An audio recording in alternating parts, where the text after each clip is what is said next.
sajalah. Lepas tu saya follow up treatment untuk just apply the cream and then do the dressing semua. Keadaan total loss lah, tak boleh tinggal. And memang tak boleh masuk pun tak selamat. Lebih kurang semua sudah pecah.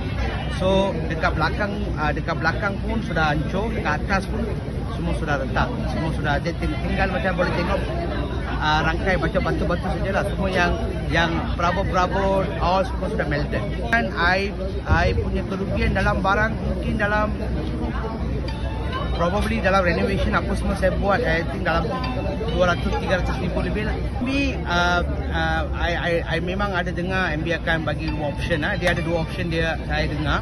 Salah satu option adalah kita boleh cari rumah kita, lepas tu kita boleh minta bantuan.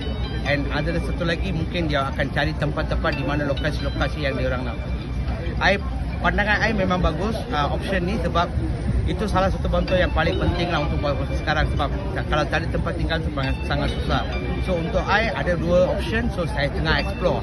Tapi saya memang berterima kasih dengan Menteri Besar sebab inisiatif yang dia orang bagi pertolongan macam ni.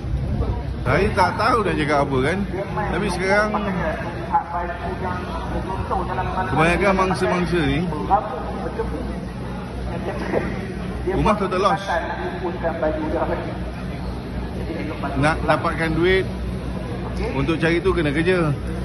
Sekarang ni dia orang kat sini tak bekerja, mana nak datang duit? Jadi kalau nak kena bayar separuh walaupun, macam mana agaknya? Sama-sama kita fikirkan. Kita faham niat kerajaan negeri untuk membantu sangat diadu-adukan lah. Tapi at the moment mungkin ada liu sikit. 3 bulan pertama percuma, kemudian baru diikuti dengan separuh-separuh 50-50, you know.